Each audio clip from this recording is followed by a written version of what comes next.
Good evening दोस्तों, कैसे आप सब। उम्मीद करते अच्छे होंगे। क्योंकि आज लाइव क्लास नहीं हो पाया, ठीक ना, क्योंकि नेटवर्क प्रॉब्लम बहुत ज़्यादा हो रहा था, इसलिए लाइव क्लास नहीं हो पाया।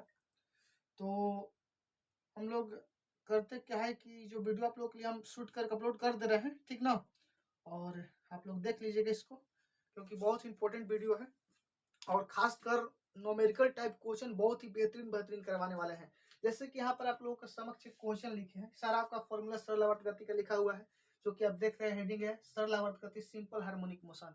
क्योंकि सिंपल हार्मोनिक मोशन का आप चैनल पेज पर जाकर वहां पर आप लाइव क्लास वाला वीडियो देखिएगा, तो वहां पर आपका सारा चीज मिल जाएगा, ठीक ना। जो भी इससे रिलेटेड कंसेप्ट है वहां पर आपको सारा अवेलेबल है, ठीक ना। तो अभी हम न्यूमेरिकल टाइप क्वेश्चन करवा रहे हैं, और ई न्यूमेरिकल सॉल्व करने के लिए जितना फॉर्मूला इससे रिलेटेड है सब फॉर्मूला को हम यहाँ पर लिख दिए हैं, ठीक। तो आप लोग देख रहे होंगे, सरल आवर्त गति करते हुए एक कण का आवर्तकाल 2 सेकंड है। सरल आवर्त गति करते हुए कण का आवर्तकाल 2 सेकंड है। समय t बराबर 0 से कितने समय बाद कण का विस्थापन उसका आयाम का आधा होगा, ये आपका क्वेश्चन है, ठीक है। क्वेश्चन क्या है, सरल आवर्त गति करते हुए एक कण का आवर्तकाल 2 सेकंड है। किसी कण का आवर्तकाल कितना दिया है, 2 सेकंड दिया है। बोल रहा है कितने समय बाद, मतलब t बराबर 0 से कितने समय बाद, टाइम कितना लगेगा कि उसका जो विस्थापन है आयाम के आधा हो जाएगा, आयाम के आधा हो जाएगा। तो इसका आवर्तकाल दिया है t बराबर 2 सेकंड। लिखिए माना t डैश समय बाद, आप यहाँ पर कुछ भी लिख सकते हैं, बस समय अपने से मान लिए है कि t डैश समय बाद कण का विस्थापन क्या हो जाएगा, आयाम क्या आधा हो जाएगा। कण का विस्थापन y जो है ये आयाम को a से सूचित करते हैं, a/2 हो जाएगा, आयाम के आधा हो जाएगा, ठीक है, आयाम के आधा हो जाएगा। क्योंकि कण का विस्थापन आयाम के आधा हो गया, कितने समय बाद टाइम हमें निकालना है, यानी टी डैश का मान निकालना है, ठीक है। काची का मान निकालना है, टी डैश का मान निकालना है। तो हम एक फॉर्मूला जानते हैं, काची फॉर्मूला जानते हैं कि सरलावर्त गति में गतिमान किसी कण का आवर्तकाल दिया है, इसका विस्थापन बोल रहा है कि आयाम का आधा हो जाएगा, यानी विस्थापन के बारे में बात कर रहा है। यानी विस्थापन को लिखे y बराबर फॉर्मूला होता है a sin omega T, a sin omega T विस्थापन बराबर फॉर्मूला होता है। विस्थापन कितना हो रहा है, आयाम के आधा, मतलब a/2 हो जा रहा है, ठीक है, आयाम के आधा हो जा रहा है, यानी a sin, a उतार दिए, sin उतार दिए, ओमेगा, ओमेगा का मान ओमेगा, और टी कितने समय बाद, तो मान लिए टी डैश समय बाद, यहाँ पर क्या लिखते हैं, टी डैश लिखते हैं, क्योंकि हमें टी डैश का मान निकालना है। अब देख रहे हैं कि a/2 हो गया, a/2 हो गया, और ये वाला a है, तो a से तक कट गया, बचा 1/2, 1/2 बराबर साइन, ओमेगा का मान तो दिया नहीं है, ओमेगा का मान तो दिया नहीं है, इसका ओमेगा का मान यहाँ पर दिया है, नहीं दिया। तो इसको क्या करते हैं, इसको एक फॉर्मूला, मतलब ओमेगा बराबर फॉर्मूला हम जानते हैं 2π/टी, 2π/टी। तो ओमेगा के बदले में हम 2π/टी लिख देते हैं, आवर्तकाल के फॉर्म में बदल दिए, क्योंकि आवर्तकाल हमें निकालना भी है, क्योंकि हमें समय निकालना भी है, ठीक ना। और समय निकालना ये टी डैश, क्योंकि आवर्तकाल के फॉर्म में क्यों बदले, क्योंकि इसका मान यहाँ पर आपको दिया है t बराबर 2 सेकंड, तो इसका मान इसमें पुट कर सकते हैं ना। सॉल्व कीजिए, 1/2 कितना का मान होता है, तो साइन π/6 का मान होता है, 37 का मान होता है 1/2, तो π/6 कह सकते हैं, 3638 आ जाएगा, बराबर साइन 2π/में टी इंटू में टी डैश, 2π/में टी का मान दिया है 2, तो यहाँ पर 2 लिख सकते हैं ना। साइन से साइन कट गया, पाई से पाई कट गया, 2 से 2 कट गया, क्या आया 1/6 बराबर 1/6 बराबर टी डैश, सही ना आया, मतलब टी डैश बराबर कितना 1/6। इसको बदलेंगे कितना आ जाएगा, 1/6 को बदलेंगे दशमलव में, 6 एक बार में, और 6 एक बार में 4, 6 7 18 36 36 36, मतलब 1.66 लगभग आएगा, यानी असल में कहे तो इसका आंसर हो जाएगा 1/6 सेकंड। इसका आंसर कितना हो गया, 1/6 सेकंड, 1.66 सेकंड, या डेट कहिए 1/6 सेकंड, इसका आंसर हो गया। मतलब 1/6 सेकंड बाद इसका जो आयाम है, इसका जो इसका जो विस्थापन है उसका आयाम के आधा हो जाएगा, ठीक है ना। 1/6 सेकंड बाद इसका विस्थापन उसका आयाम के आधा हो जाएगा। क्योंकि इसको थोड़ा फीलिंग में जाते हैं, असल में होता क्या है, जैसे क्या हो रहा है कि यहाँ से जा रहा है इसे इसे इसे इसे, तो टोटल आयाम है a, ठीक ना, इसके आधा बोल रहा होने के लिए मतलब इतना हो जाएगा, ई वाला, तो यहाँ तक आने में इसको कितना समय लगेगा यही हमें निकालना है। यहाँ तक आने में कितना समय लगेगा ये निकालना है। क्योंकि t बराबर 0 से, तो t बराबर 0 क्या होगा, तो माध्य बिंदु पर समय भी 0 होगा और विस्थापन भी 0 होगा। वहां से बढ़ेगा तो विस्थापन धीरे धीरे बढ़ेगा। कब विस्थापन आयाम क्या हो जाएगा, तो यहाँ पर आते आते आयाम क्या होगा। यहाँ पर आने में कितना समय लगेगा, 1/6 सेकंड लगेगा। 1/6 सेकंड लगेगा, यानी 1/6 सेकंड में जो इसका विस्थापन है आयाम क्या हो जाएगा। बात समझ में आया, बोलिए बात समझ में आया, कोई दिक्कत नहीं होना चाहिए यहाँ तक। अगर दिक्कत नहीं हो रहा है तो कमेंट करके बताना है, ठीक ना। अगर दिक्कत हो रहा है तभी कमेंट करके बताना है। बात समझ में आ रहा है। चलिए इसको साफ करते हैं, अगले क्वेश्चन की ओर हम लोग चलते हैं।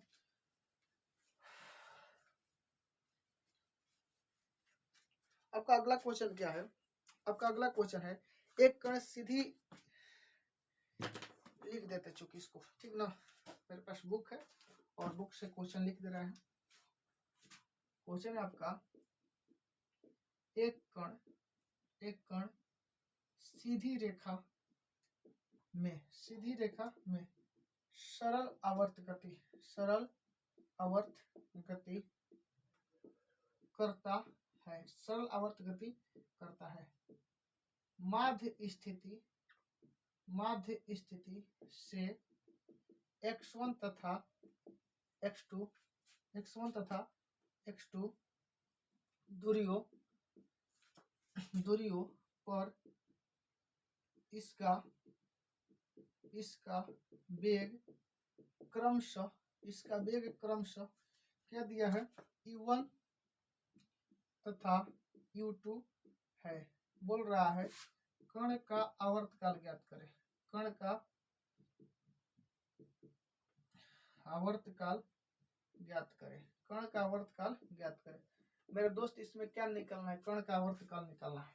दोस्त आपका क्वेश्चन है एक कण सीधी रेखा में सरल आवर्त गति करता है, माध्य स्थिति से x1 तथा x2 दूरियों पर इसका वेग क्रमशः u1 तथा u2 है। कण का आवर्तकाल ज्ञात करें। क्या निकलना है, कण का आवर्तकाल निकलना है। बहुत आसान क्वेश्चन है, इसका आवर्तकाल आराम से निकाल सकते हैं। निकालने के लिए क्या करना है, सबसे पहले हम क्या करेंगे, इसका वेग दिया है u1 और u2, क्या दिया है, वेग दिया है, u1 दिया है और u2 दिया है। u1 बराबर निकालेंगे तो u1 का हम तो जानते हैं v बराबर omega root under a square minus y square. एन होता है फॉर्मूला, omega root under a square minus y square. वही फॉर्मूला का इस्तेमाल करने वाले हैं हम। तो वेग है u1, वेग है तो ओमेगा तब मान बदलने वाला नहीं है, क्योंकि ये कहीं बोल रहे हैं सीधी सरल आवर्त गति में गतिमान है। माध्य स्थिति से x1 और x2 दूरी पर इसका वेग बदल रहा है, तो ओमेगा मतलब कोणीय वृत्ति तो बदलने वाला नहीं है, तो ओमेगा a स्क्वायर आयाम भी बदलने वाला नहीं है। हमारे विस्थापन कितना हो रहा है, शुरू में वेग जब u1 है तो विस्थापन x1 है, x1 के स्क्वायर। बोलिए कोई दिक्कत नहीं होना चाहिए। यहाँ पर क्या करते हैं कि दोनों तरफ वर्ग कर देते हैं, क्योंकि रूट हट जाएगा, रूट से डर लग रहा है, तो दोनों तरफ वर्ग करेंगे तो u1 के स्क्वायर बराबर ओमेगा स्क्वायर इंटू में a स्क्वायर माइनस में x1 के स्क्वायर, क्योंकि रूट हट जाएगा ना इसका वर्ग करने पर। जब इसका वर्ग करेंगे तो हट जाएगा, बाकी सबका वर्ग हो जाएगा। इसको मानते हैं समीकरण 1। क्या मानते हैं इसको, समीकरण 1। फिर क्या करते हैं, फिर जब u2 निकालेंगे तो omega root under a square minus x1। अब की बार देखिए y है तो y की जगह क्या लिखेंगे, क्योंकि u2 जो कब वेग हो रहा है, जब इसका विस्थापन x2 हो रहा है, तो यहाँ पर लिखेंगे x2। फिर क्या करेंगे, वर्ग कर देंगे, दोनों तरफ वर्ग करने पर जब वर्ग करेंगे तो u2 बराबर क्या निकल जाएगा, ओमेगा u2 स्क्वायर बराबर omega square into a square minus में x2 स्क्वायर। दोस्त यही आपका समीकरण 1 और समीकरण 2 निकल चुका है, वेग इसका निकल चुका है। क्योंकि इसमें संबंध दर्शाना है, अब संबंध दर्शा के हमें क्या निकलना है, इसका आवर्तकाल निकालना है। संबंध दर्शाने के लिए हम यहाँ पर क्या कर रहे हैं, समीकरण 1 में से 2 को घटा दे रहे हैं। समीकरण 1 घटाओ 2 से, जब 1 में से 2 घटाएंगे तो u1 स्क्वायर माइनस में u2 स्क्वायर हो जाएगा, u1 स्क्वायर माइनस में u2 स्क्वायर। थोड़ा इधर ध्यान देना है, इसको ध्यान से, तब जाके इसका कंसेप्ट समझ में आएगा। कंसेप्ट समझना काफी जरूरी है, ठीक ना। मेन इसका कंसेप्ट है u1 स्क्वायर माइनस में u2 स्क्वायर, ठीक है, कर दिए। बराबर में क्या है, ओमेगा स्क्वायर है, इंटू में है a स्क्वायर माइनस में x स्क्वायर, ठीक है। उसके बाद माइनस का चिन्ह देंगे, फिर है ओमेगा स्क्वायर इंटू में a स्क्वायर माइनस में x2 स्क्वायर। चूंकि यहाँ पर x1 स्क्वायर है, यहाँ पर x2 स्क्वायर है, लिख दिए। देखिए क्या किया, एक में से दो घटा रहा था, बाएं वाला को बाएं से घटाएंगे तो e1 square minus u2 square, दाहिने वाले को दाहिने से घटाएंगे omega square minus omega square into में a square minus x square को पहले लिखे, omega square into a square minus x2 square को बाद में लिखे। इसको सोल्व करेंगे, e1 square minus u2 square बराबर, देखिए ओमेगा स्क्वायर a में गुना करेंगे तो omega square a square plus minus minus में omega square x1 square minus plus minus में omega square a square minus minus plus में ओमेगा स्क्वायर x2 स्क्वायर। देखेंगे दोस्त omega square a square omega square a square cut गया क्योंकि दोनों बराबर है और चिन्ह में विपरीत है, तो बच क्या गया u1 square minus u2 square बराबर में, देखिए प्लस वाले को पहले लिख देते हैं तो ओमेगा स्क्वायर x2 स्क्वायर घटाओ में ओमेगा स्क्वायर x1 स्क्वायर, तो u1 स्क्वायर माइनस में u2 स्क्वायर बराबर ओमेगा स्क्वायर कॉमन लेंगे तो बचेगा x2 स्क्वायर माइनस में x1 स्क्वायर, यही ना बचेगा, यही ना बचेगा। यहाँ पर ओमेगा स्क्वायर बराबर निकालते हैं तो हो जाएगा u1 स्क्वायर माइनस में u2 स्क्वायर अब बटा में x2 स्क्वायर माइनस में x1 स्क्वायर। हमें ओमेगा स्क्वायर का मान मिल गया। आप लोग का सवाल होगा कि सर हमें आवर्तकाल निकालना है, आप कहाँ ये ओमेगा नीचे करना पड़ेगा। दोस्त आपको पता होना चाहिए ओमेगा बराबर 2 पाई बटे में टी होता है, बड़ा वाला टी, इसलिए हम ओमेगा के फॉर्म में निकाल लिया। अभी जब चाहे जब आवर्तकाल के फॉर्म में बदल सकते हैं, तो ओमेगा के बदले में क्या लिख देंगे 2 पाई बटे टी लिख देंगे, ओमेगा के बदले में क्या लिखेंगे 2 पाई बटा में टी, 2 पाई बटा में टी बराबर u1 स्क्वायर माइनस में u2 स्क्वायर बटा में x2 स्क्वायर माइनस में x1 स्क्वायर, चूंकि स्क्वायर है तो रूट में होगा ना, स्क्वायर तो रूट में होगा, सबको पता है कि स्क्वायर आता है तो रूट आता है, इधर स्क्वायर इधर भेज दिया सब रूट में आ गया, ठीक है। चूंकि इसको पलट रहा है, क्या कर रहा है पलट रहा है, यह टी का मान निकालेंगे, यह जब टी का मान निकालेंगे तो टी आ जाएगा गुना में इधर, टी आ जाएगा गुना में इधर, तिरछा तिरछी गुना करेंगे ऊपर चले जाएगा नीचे। बात समझ में आ रहा क्या बोल रहा है, समझ में आ रहा क्या बोल रहा है, नहीं समझ में आ रहा है, नहीं समझ में आ रहा है। यहाँ पर कर देते हैं, यहाँ पर कर देते हैं, थोड़ा देखिएगा आप लोग, स्क्रीनशॉट ले लीजिएगा पहले ही, यहाँ पर कर देते हैं।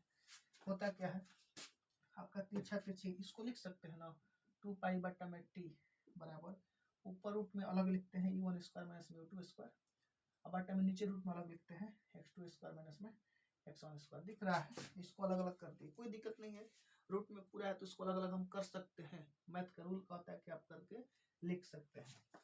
तिरछा तिरछी गुना T into mag root under u1 square minus में u2 स्क्वायर बराबर में 2 पाई रूट में x2 स्क्वायर माइनस में x1 स्क्वायर, ठीक है। टी बराबर निकालेंगे 2 पाई रूट में x2 स्क्वायर माइनस में x1 स्क्वायर बटा में रूट में u1 स्क्वायर माइनस में u2 स्क्वायर। इसको एक साथ लिखेंगे टी बराबर 2 pi root under x2 square minus में x1 स्क्वायर बटा में u1 स्क्वायर माइनस में u2 स्क्वायर। यही जो इसका आवर्तकाल का समीकरण है, ये आपका आंसर हो गया, ठीक है। कोई दिक्कत नहीं होना चाहिए, और ये बहुत ही बेहतरीन क्वेश्चन है, बहुत ही अच्छा लेवल का क्वेश्चन है, इसको थोड़ा बेहतरीन तरीके से देखना है, समझना है, ठीक है ना। साफ कर रहे हैं इसको, देखिए स्क्रीनशॉट ले लीजिए आप लोग, इसका स्क्रीनशॉट ले लीजिए, ठीक है। हो गया, सबका हो गया होगा, साफ कर दे रहे हैं।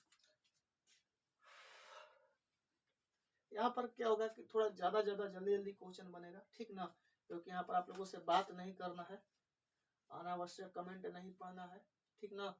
अगर आप लोगों को कहीं प्रॉब्लम होगा तो कमेंट करके बता देना है, कोशिश करेंगे अगले क्लास में जो दिक्कत हुआ है उसको क्लियर करने का, ठीक है ना।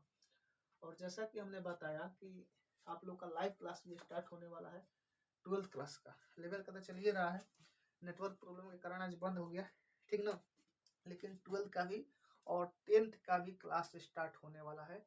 मैथ का रेगुलर वीडियो आएगा और बहुत ही बेहतरीन कंसेप्ट के साथ आएगा, सारा कंसेप्ट यहाँ पर क्लियर किया जाएगा। Objective type question, subjective type question, जैसा भी क्वेश्चन है सब क्वेश्चन को यहाँ पर बताया जाएगा, ठीक है ना। तो चलिए आपका अगला क्वेश्चन की ओर चलते हैं। एक सरल आवर्त गति करते कण का आयाम दिया है, क्वेश्चन लिख देते हैं। एक सरल आवर्त गति करते कण का आयाम, एक सरल आवर्त गति करते कण का आयाम, कण का आयाम, कण का आयाम कितना दिया है 25 सेंटीमीटर तथा आवर्तकाल, आवर्तकाल 3 सेकंड है, 3 सेकंड है। बोल रहा है शाम स्थिति से शाम स्थिति के लिए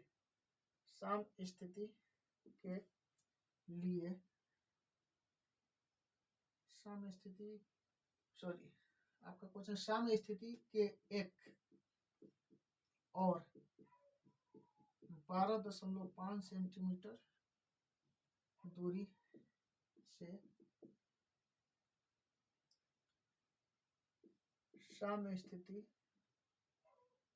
अगला को आगे है शाम स्थिति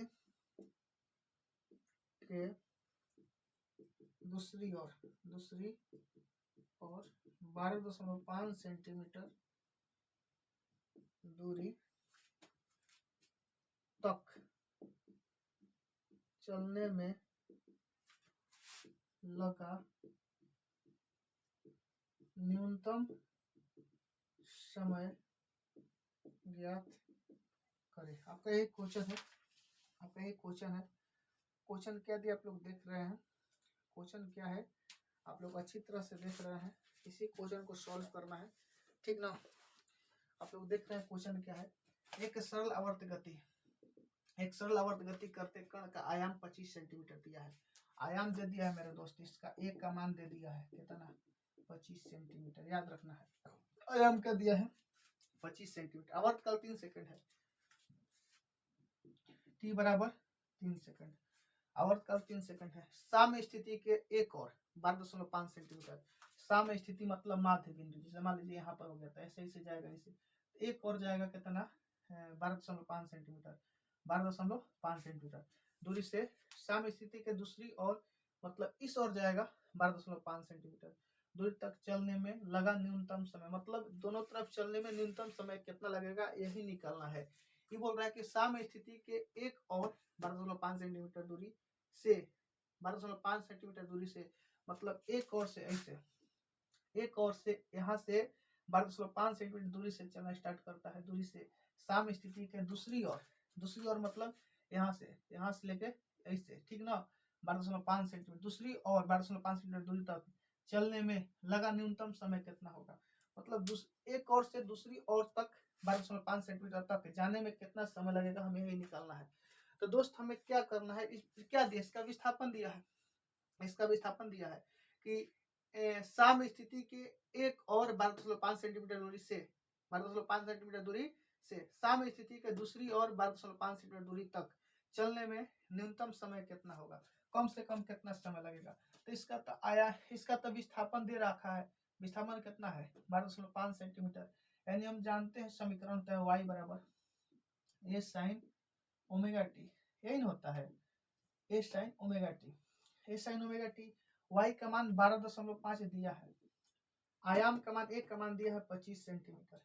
साइन ओमेगा को बदल देते आवर्त काल का फॉर्म है, क्योंकि आवर्त काल टी दिया है तो 2 आवर्त काल टी का मान 3 दिया है तो 2 पाई बटे टी इन2 में टी कितना समय लगेगा टी निकालना है।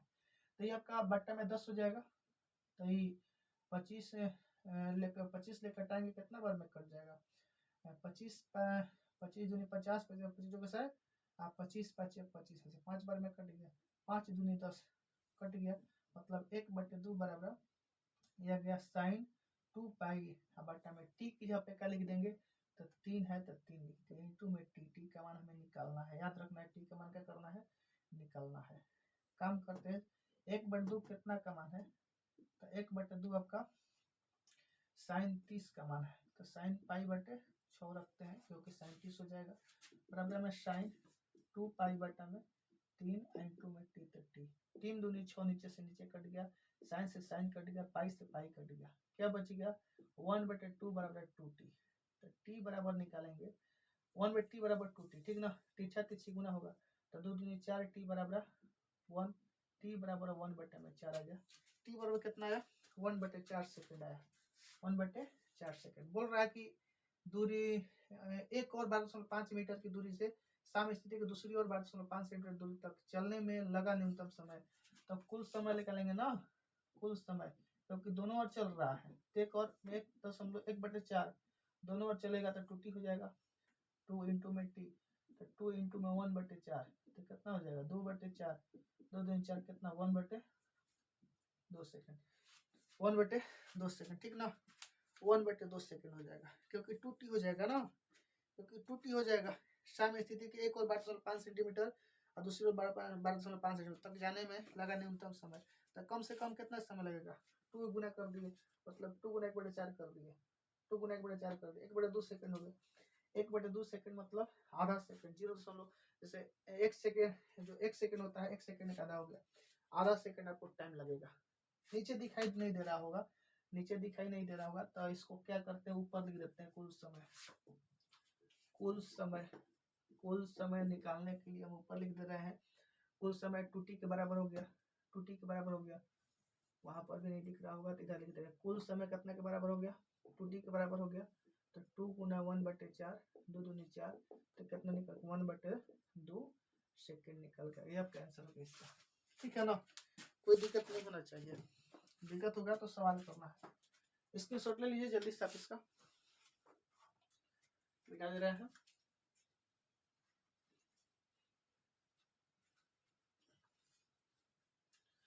देखिए अगर इसका सारा फॉर्मूला आपको याद है, सारा कंसेप्ट पता है, तो इसमें ज्यादा माथापच्ची करने की कोई आवश्यकता नहीं है, ठीक ना, आप आराम से इसको सॉल्व कर सकते हैं अगर आपको सारा फॉर्मूला सारा कंसेप्ट याद है तब, ठीक ना। तो आज की क्लास में इतना ही रहने देते हैं, अगले क्लास में आगे की ओर चलेंगे, ठीक है, जय हिंद।